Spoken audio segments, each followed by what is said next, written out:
we can discuss it quickly. No, because I think it's already clear. Yeah.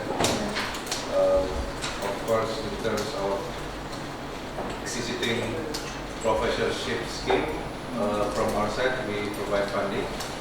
For instance, like Professor Harald, she's coming here for 4 weeks, but it was co-funded through the AAD. Yeah. And we also used to have Professor Evan Berman, but this is a grant provided by UBI. So William Yap as well, from the Department of Business Administration. So if there's any senior professors who would like to have a visiting professorship with us, we can explore that, especially from the Faculty of Arts and Business Administration. And of course, the other way around, in which our lecturer could have a visiting fellow in the program. If there's such an opportunity, would you please inform us? Yes. So we can allocate coordinate within our faculties to send our lectures or professors. I think that will be the 5 points. Is there any response from your side? So the best methods of generating proposals for visiting professors in each direction is to find people who are already working in similar areas, who can identify people who they think are suitable. If, in our experience, if we just put out an advertisement saying who's interested, we don't get much reply, or we get kind of crazy suggestions. The ones that really work are where we can already identify people and start planning with them to come, maybe not next year, but the year after, and get a sequence. Like you, we have a number of visitor schemes, cover airfares and accommodation.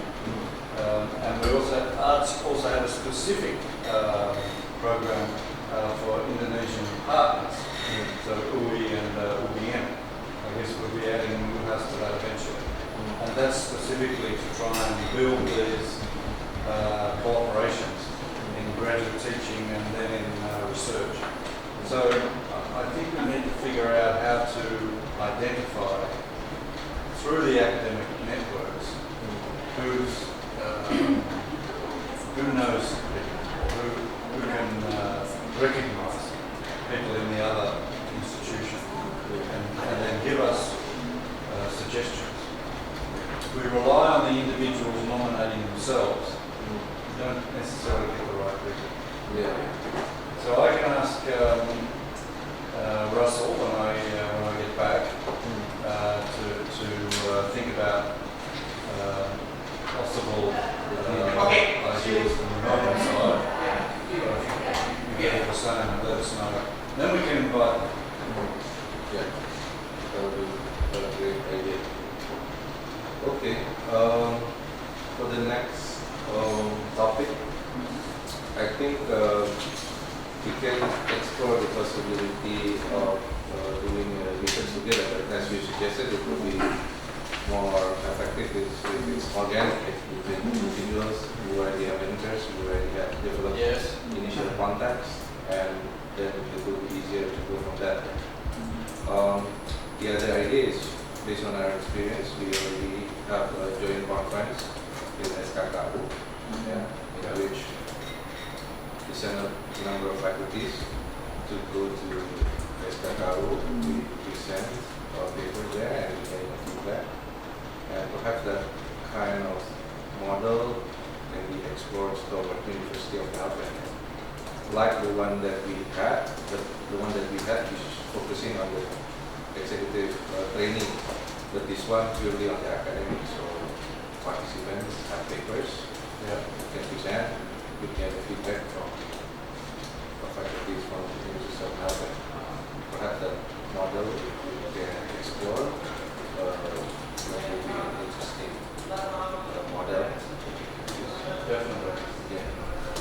I agree that's a good model. And, I think another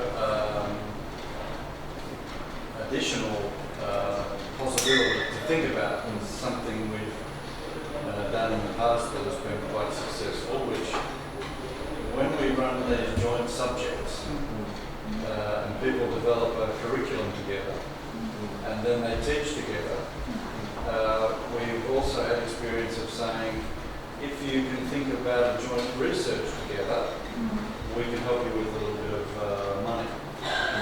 And that has two benefits. It's a good incentive to cooperate well on the joint subject.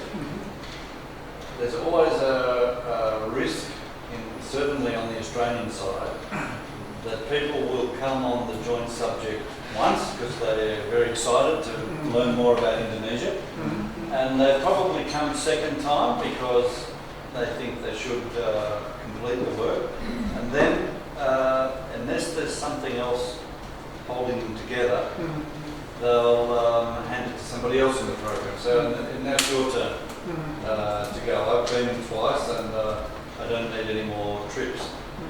So finding ways of deepening the graduate teaching cooperation into a research cooperation can be another very good scheme, because they're already meeting, they're already getting to know one another. In one of the examples, they were also developing the teaching with some research elements, and then writing papers together. And I think we could also broaden the issue, not focus about in case Indonesia and Australia, but maybe in more like an area studies, Southeast Asia. Exactly. Yeah, I think we try for other scholars to join. It's not only about Indonesia and Australia, Precisely. but about Southeast Asia, like see. Yeah, ASEAN issues. Yeah. In terms of public policy, governance, Yeah. innovation, taxation, so business as well. Exactly. Yeah. And they're going to be meeting anyway, they're Yes. going to be Yeah. cooperating anyway. Yeah. It's not such a big extra investment to talk about Yeah. writing a paper together. Yeah. And, so that's another model we could think Yeah. Okay. And then, of course, through this ICAS PGS conference, as you know, we usually hold an annual conference, ICAS PGS. It would be great if we can have, of course, faculty from the professors like you give a lecture, plenary speakers, but of course, ideally we could also have like students from faculty of arts, whether it's PhD and masters, could also present their papers in this conference. I don't know whether at the faculty of arts they provide a grant for their students or PhD students to do a conference, and if they can allocate their grants to participate in our conference, that would be great. Yeah. It will enhance our network with students. So this would be PhD students. PhD students, or even masters. Yeah, a master's program. Yeah. Most welcome. Right. Yeah, we will also can provide partial funding. Yeah. Yeah, like for instance, if they can cover flights, we can cover hotels and meals, or vice versa, we can cover flights, they can cover hotels. But of course, our budget is I imagine that could be quite attractive to PhD students. yeah. Our annual conference always conduct at the Oktober, Yeah. October. Yeah. Yeah, it's quite a good time for us. So we can have some proper planning, mobilize. Yes. Yeah. Okay. Good. Okay, so before you have these sharing sessions, do you suggest for a break, or do you want to continue that? No, I think we can continue. Okay. So. Okay. Perform. Yeah. We'll see you later. Yeah. So, okay. Do you have something to say, closing statement? No. In this meeting.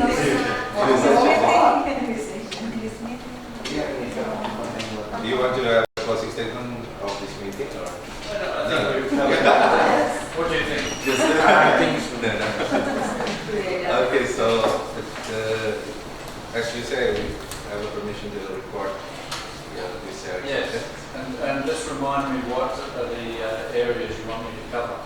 Yeah, of course, we want to have your knowledge and your experience in leading faculty of arts, as well as your current position as a Provost in terms of internationalization.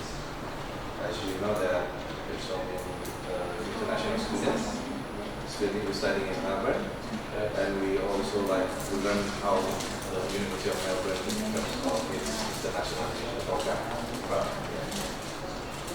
Okay, the gradient. So is it best if I make some comments first? Yeah. And then I will open the session, and then I will introduce you as yeah. and then we can have remarks, and then we have a discussion. Yes, Do you want to record it? Yeah.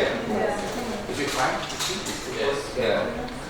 I have to be careful what I say. That's okay. That's clear. Okay. Thank you, everyone, especially the Board of Management of Faculty of Administrative Science. Today we have a guest of honors, Professor Considine, who currently is Provost at the University of Melbourne. Used to be the Dean of the Faculty of Arts at the University of Melbourne, and is also a professor in public policy at the University of Melbourne. So it will be an opportunity for us to learn from Professor Considine about his experience in leading higher education institutions. Based on his extensive experience and as an academic, it will be interesting for us as a new faculty to learn from your knowledge and experience. Professor Considine is also writing a book about the entrepreneurial university. Yeah, if I'm not mistaken, it's 2000. Yeah, in early 2000. Yeah. Yes. It's become like reference books, yeah, Right. for the good practice of higher education.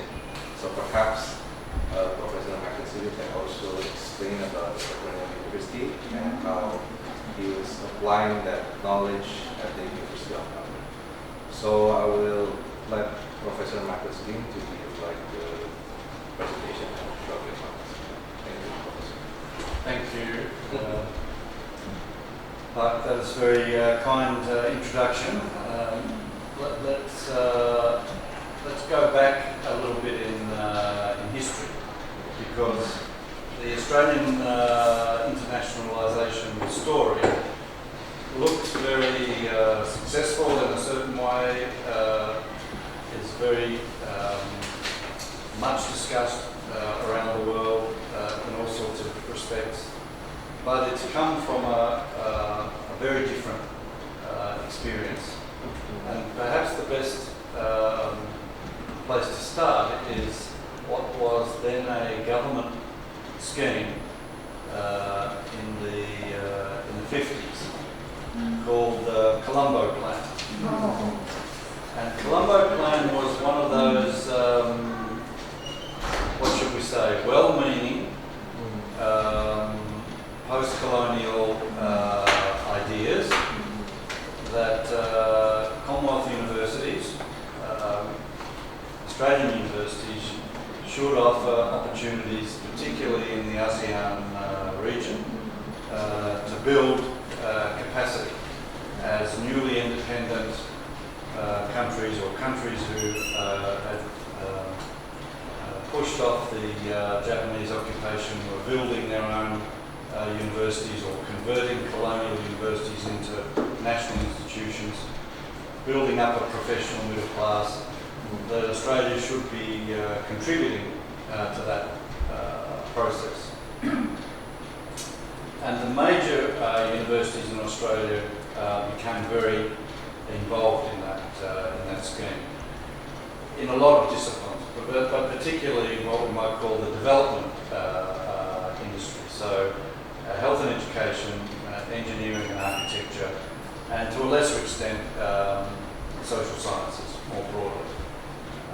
Not very high numbers by the standards of today, but the first experience of Australian universities admitting students from undergraduate programs in different parts of the ASEAN area, and getting used to the idea that their different backgrounds and their different capabilities would work very well in the Australian university context. That was a big breakthrough, I would say, in cultural and educational understanding.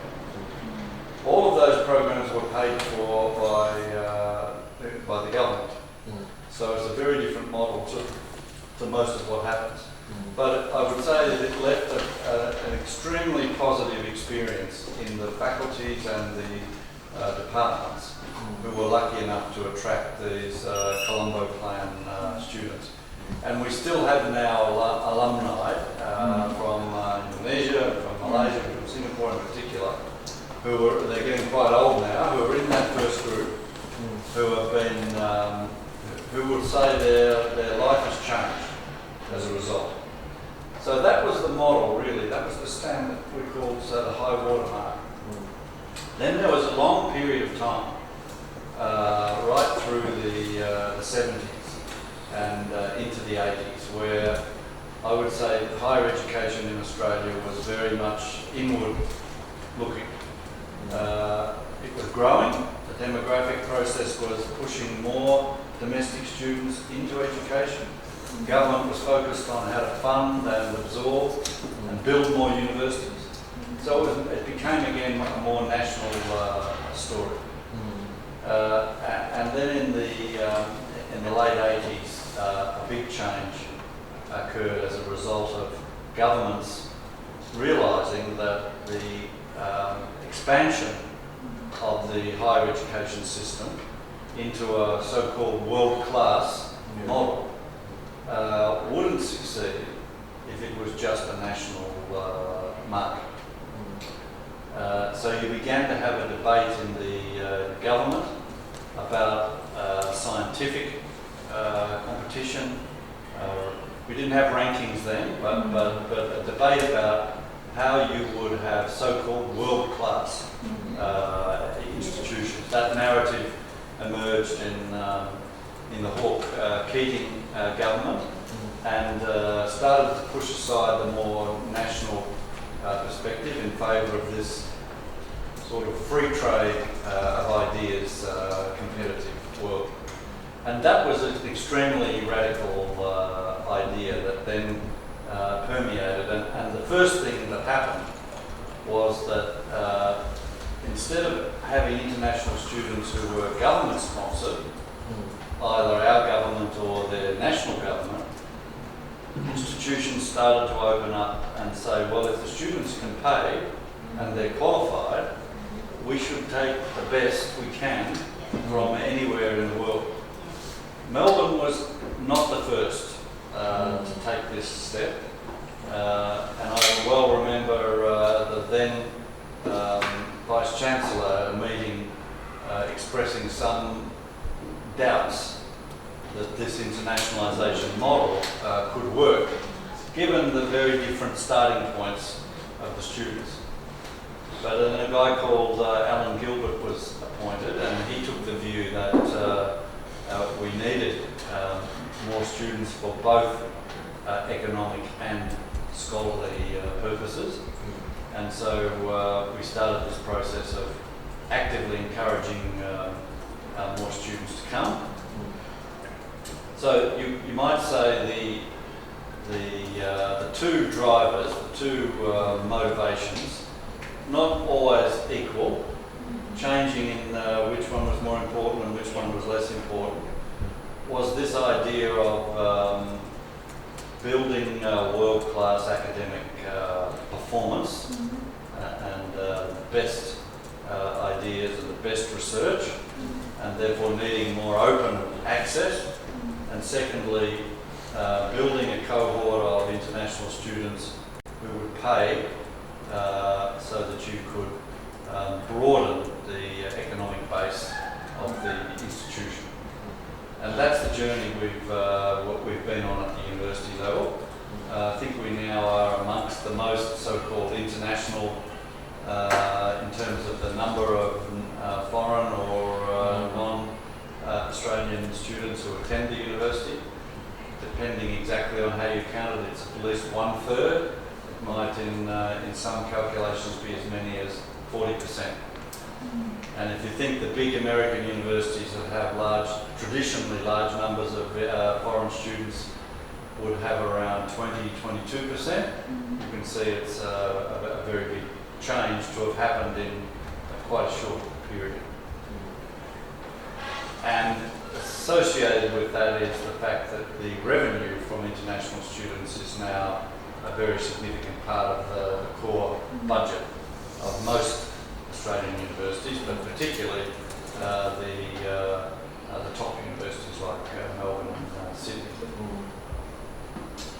So my experience, that's the university story, and we can come back to, I guess, the current debate, which is have we got the balance right?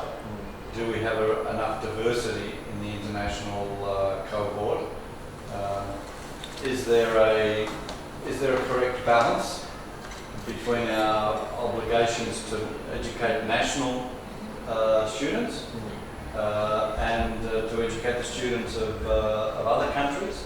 What's the ethical and policy way of deciding that balance?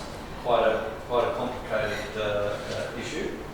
We can come back to that and talk about it in the discussion, but I thought maybe a few comments about the experiences in arts in particular. So the Faculty of Arts, while all of this was happening, remained not a very large destination for international students. We always had quite a few, particularly Indian students, who got scholarships either from the Australian government or less often from the Indian government. So in the development studies program, for example, that Rachel works in, they had probably the best mixture. This is in the 80s and 90s. But in public policy, the Master of Public Policy and Management, which was the program I worked in back in those days, we would have about 40 in the program, we might have 4 or 5. And they would usually be national scholarship holders from Philippines, occasionally from Indonesia. In the 90s, the Indian government decided it was now a fully developed economy, and they wouldn't accept aid from Australia because they thought that was not correct. They would only accept it from the US or the UK. So immediately the number of Indian students in arts dropped almost to 0. And in those days we had almost no Chinese students in arts. And when we first went on trips to China, our problem was the Chinese families didn't understand what Bachelor of Arts meant. They thought it maybe was painting or poetry, and they didn't want to pay fees for one of their children or their only child to do that kind of course, when business course would be more or less the same price. And so we really struggled to be part of that new wave of students coming from PRC. So we had to do 2 things to change the arts story. The first one was to stop talking about arts as the tagline or as the marketing strategy, and talk more directly about programs. So talk about journalism, talk about public policy, talk about development studies, talk about media and communications. And then in the bottom of the advertisement might be Faculty of Arts. And change the perception of the, particularly the families who have to pay the fees, and sometimes the government agencies who have the scholarships. so that you had a more content-oriented marketing in Australia. And that began slowly to completely change the story. And we started to get not only more students out of China, but thank goodness, a lot of very good students out of Indonesia.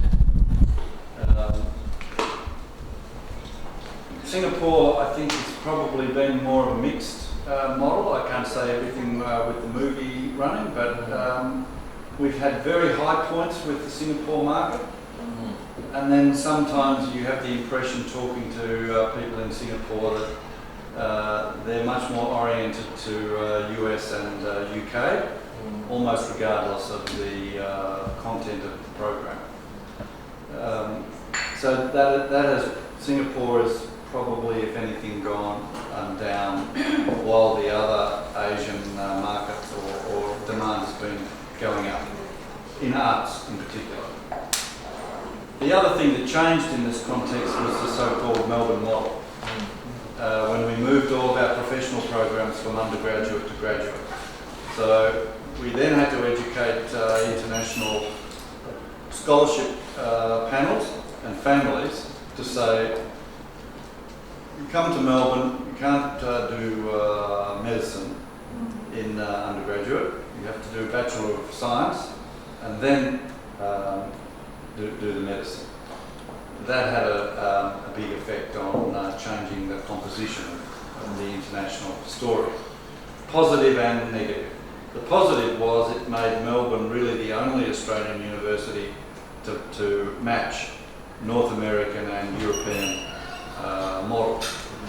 So we could attract a lot of people who'd done a first degree already somewhere else, and then were ready for an international experience. And the negative was that if the family wanted their children to become a dentist straight away, Melbourne's not the solution.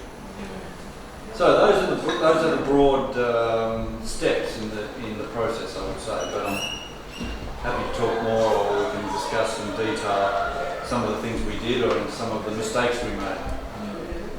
Okay, thank you so much for an excellent presentation about your experience, and not just on your personal experience, but you also comprehensively outlined the history of the higher education of Australia, right, in terms of expanding its international market. And I think that will be an excellent story that you share with us. Is there anyone who wants to have questions? Yeah, I think I would like to share my research with ASI about transforming the research and development within universities. So, based on my research, we conclude that the problem is first from the internal university. They kind of, let's say, get busy with their administrative and academic things.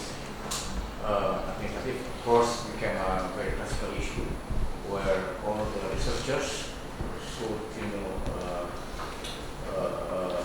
prepare all the reports of their research. Sometimes the report is more valuable than the research report itself. And the second thing that when they focus on the academic issues, then they just get in track with this standard or target for the Ministry of Education about how to publish the articles in, let's say, international index journal, which is good. But then somehow the process to enhance their academic capacity, something that left behind. That I found that as long as it's focused index, and that's fine, no matter how good this journal it is. And the other issues that we feel that the environment of research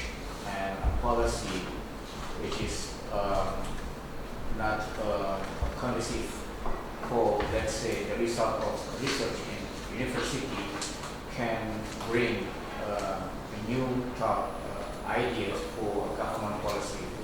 So when I try to, let's say, connect this problem with the idea of Prof when he was vice minister Empire, like he mentioned this morning that how to combine Ministry of Higher Education and this Research and Technology agency became one ministry.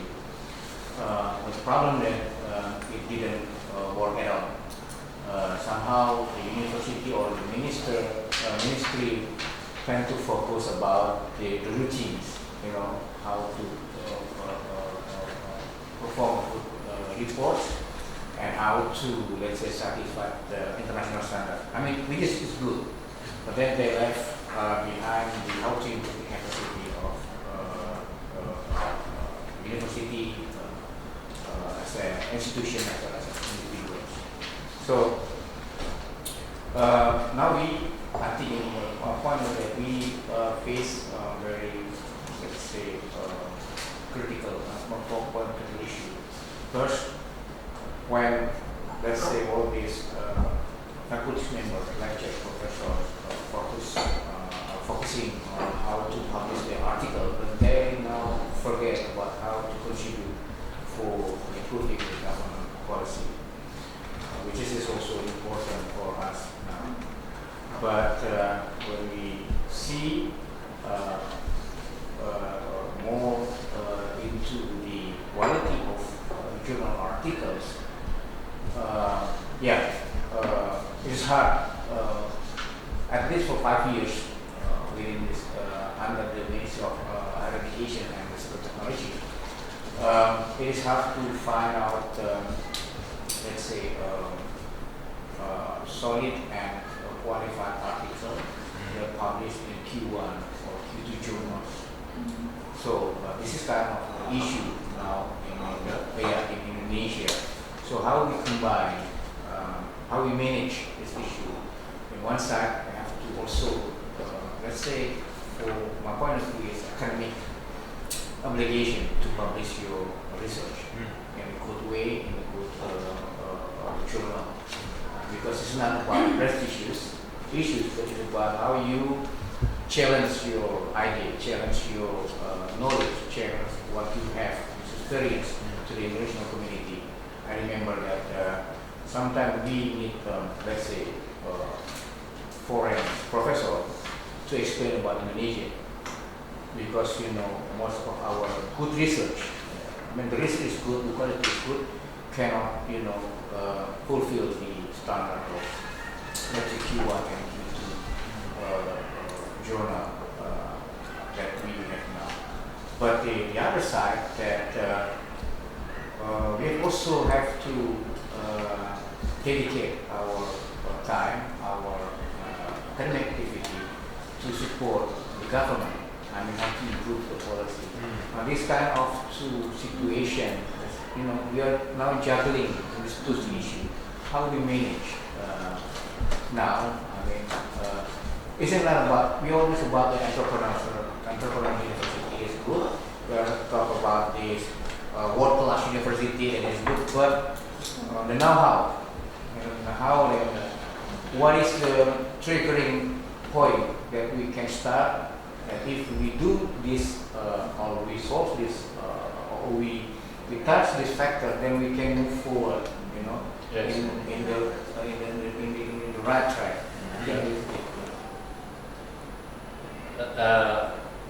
I think you've summarised very beautifully the condition problem that Indonesia faces in making the next big step.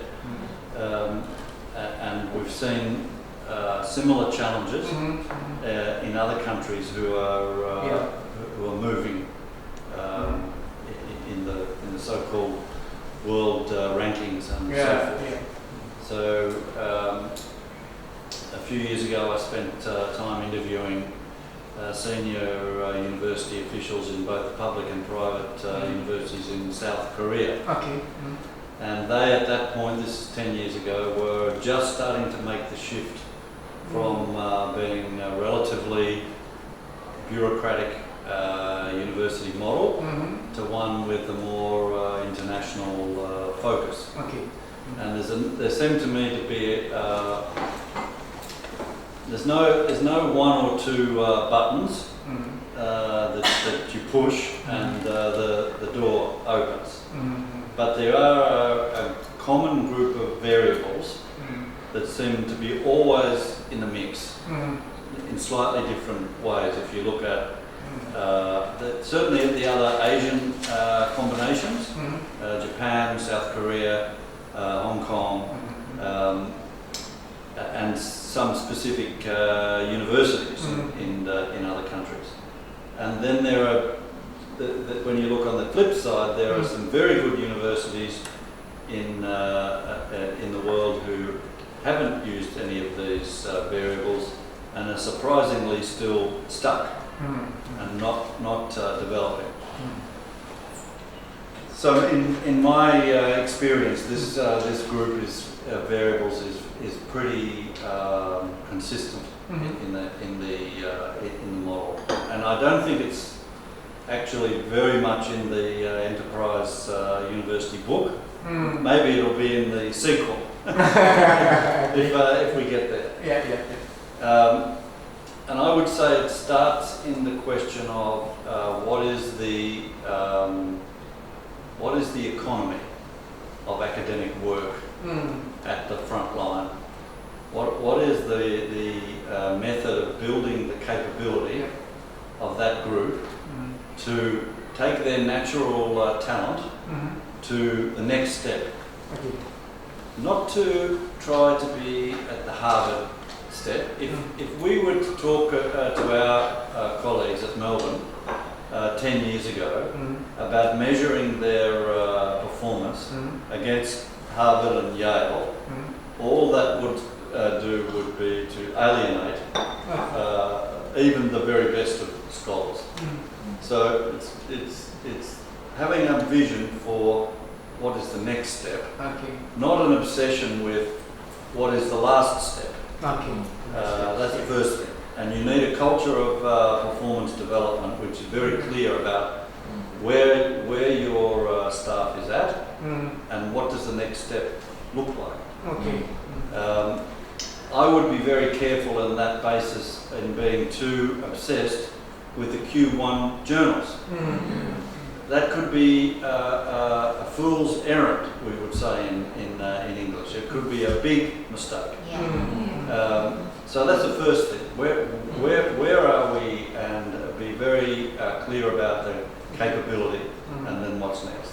The second variable is internationalization starts inside the organisation, not on the outside.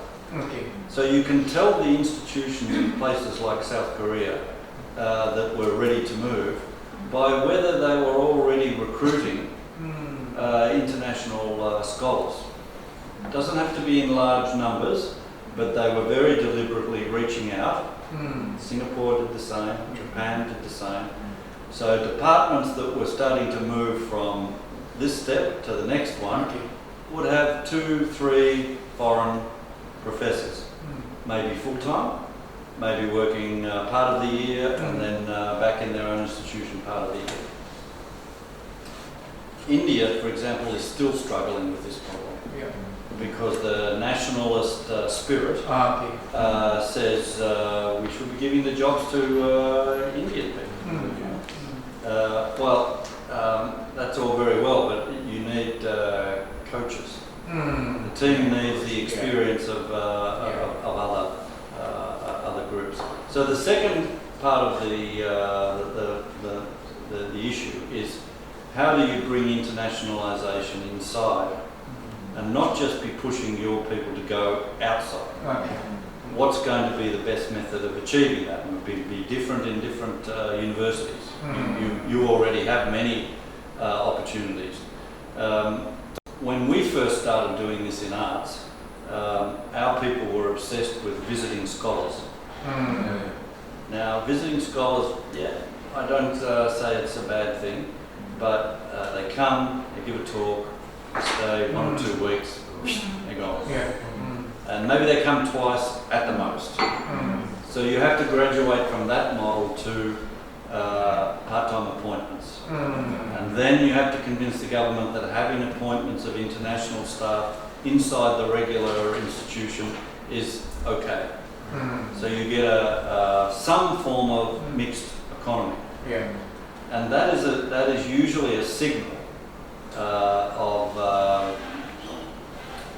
research translation, know-how trading, informal coaching. Because if people come to be part of the department, they want to see the department improved because their career is now invested.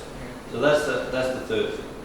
The fourth thing, which is probably the hardest, but absolutely critical, is in institutions that have not had an international focus, generally speaking, there's not enough time for the staff to do research. The rector's office or the Ministry of Education or public opinion or all of the above together measures the hard work of the academic by how often is he or she in the classroom. So you see much higher teaching loads, more subjects, more hours of teaching, and less capability to spend time on both doing the research, collaborating with others, and on writing the research. So the argument about what is the workload of a professor or of an academic who is teaching and research has to be benchmarked against the equivalent international institutions who you want to compete with. If you want to have more publications in Q2 and then ultimately in Q1, you can't achieve that if your people are doing 4 times more teaching subjects than the equivalent at Melbourne or at Michigan or at York or whatever the institution is. Impossible. You're not going to get it. So you need that combination. And the final element in the story is even more ambitious change, but institutions that are very directly controlled by the Ministry of Education almost never succeed in developing a comprehensive internationalization agenda. South Korea, Seoul National is a good example. It's only when the ministry gave them independence and allowed them to have a board under the control of a parliamentary act, a clear law, but gave them necessary autonomy to pursue their international objectives. Only when that happened and the academic staff stopped being employees of public service and became employees of the university, can they make that change. So all of those elements, not in every case, but all of them are present in 2 or 3 of those when you see cases of successful change. So you have been, researching in Indonesia, and you know very well know about Indonesia. Yes. So, what is the first thing that we could do, to break this vicious circle? Because, let's say, the autonomy of university, we have it as University of Indonesia, and we has the authority to recruit lecturers or professors as a civil servant. Then we face a problem about how to pay them.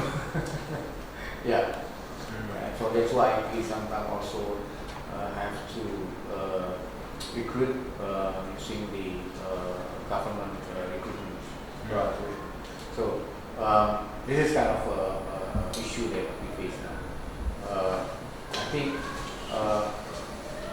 change the mental model as a scholars, not as a bureaucrats, is one point for our university. Right. Because somehow when I do the research in some university managed by KSI, there's a thing that when they become a full professor, it's like the high level of senior bureaucrats in government agency, and they are finished their job. Yeah. So that's why some of them, and I'm quite surprised in this university that as long as they have the student, they supervise the student for thesis for and their job for let's say creating a research or publication is complete. Right. So it's the thing that mental model somehow miss the focus of reforming university in Indonesia. Right. Yeah. I mean, you cannot see UI or UGM. I mean, it's kind of they have their own track, you know, they develop well. But see in other university where I conduct the research, then I found this kind of mental model. Yes. Yeah, because when I asked one university, you would like to be a semi-autonomous institution like in Indonesia? No. Why do we choose this path? Because then we have to find out our own money. Yeah.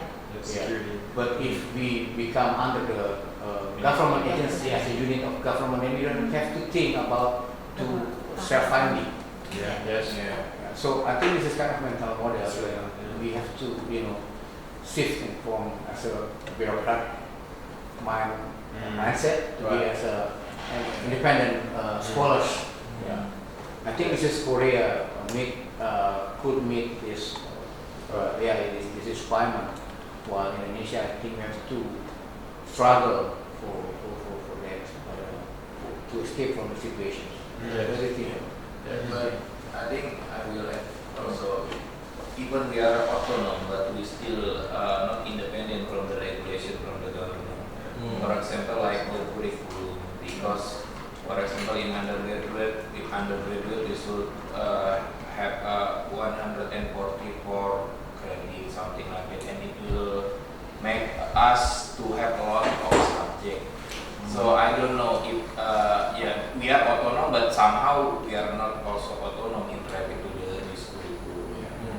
So I don't know which kind of regulation in Australia or other countries that make us more independent in determining our curriculum. Or maybe also the issues about mental model. It's like I remember that local government they need the broad range of autonomy, and when government I give you the autonomy and what you can do. Everything always going, let's say badly, though some of them show good performance. But then the issue is local government in Indonesia. I give you broad range of autonomy, but how about the authority in your area? I'm afraid that this kind of mental model also become our university's mental model. They get autonomy, although semi-autonomy, but they do not know how to use this autonomy. Yeah. I think this is my Sure. yeah. Yeah, I think what I would like to summarize from my suggestion and the comment is that what kind of lessons that we can have from you, yeah? I mean, you write about entrepreneurial university, you already have an experience dealing with the education system, Indonesian students, you have experience with China students and China higher education institutions. So with this kind of phase Indonesia has, what the next step would you like to suggest in terms of the relations between government and higher education, in terms of building its higher education institution,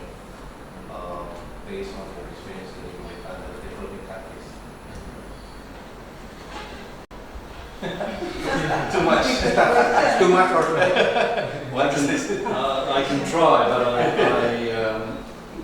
I'm sure I'm not knowledgeable enough about the detail of Indonesian universities to be very much help. But I think about it this way. There needs to be more authority at the local level to tip this balance between the teaching and the research. You can't tip it all at once, and you can't be ridiculous about Q1 everything, or people will become discouraged, or they will be, or the best people will be subjected to criticism for not quite making it. Right? So you need to get more authority into this rebalance between the two. And that is something that it can often be moved, little bit by little bit by little bit. There will be issues ultimately with the ministry about how many hours and subjects and so forth. But I think if departments and colleagues were very resolute about the fact that international success cannot move until there is some more movement on this issue, I would be putting emphasis there. And it might not be a suitable issue for every department at the same time. I agree, there are, and I know this was the case at Melbourne, there are some departments or disciplines that had a group of older professors. They had no intention of changing. They were leading a very comfortable life. They'd been brought up to that existence. They enjoyed that existence. They didn't want to change. And the cost of getting them to move would be very high. On the other hand, I could easily find other groups where there's a better mix of talent and enthusiasm to put extra resources, to put extra effort, to start to show the model. So that's the first thing I would say that can happen locally that can do more. And the related issue is that you need to take every opportunity you can to make the curriculum research oriented. So there isn't such a big divide between what I'm doing on the weekend when I do my research and what I'm doing in the classroom, particularly with the master's programs. They can be involved in research. They can be involved in helping to develop projects. That the assessment that they can be doing can be more research oriented. So you have to take the opportunity to move where you can. Those would be local practical things. It's hard from a local level to change the ministry's attitude to the election of the rector and all of the other elements. But if you start to change that local value proposition, you will tend to attract more good people who like that idea, and others will say, no, I don't feel happy with that, I'll go and work in a different university. We can start to move it. And I would, if I were involved in the Indonesian case, I would be fighting quite hard to make the assessment of publications more appropriate to stage of career and degree of difficulty. And not have one of these ridiculous hierarchies where everybody is measured by how many of the level 1 issues. If you start junior people getting into level 2 and 3, of course by the time they're in the middle of their career they will naturally be aiming at higher. But otherwise I think it can be very, I've seen this in Australia, can be very negative in its outcome. Yeah,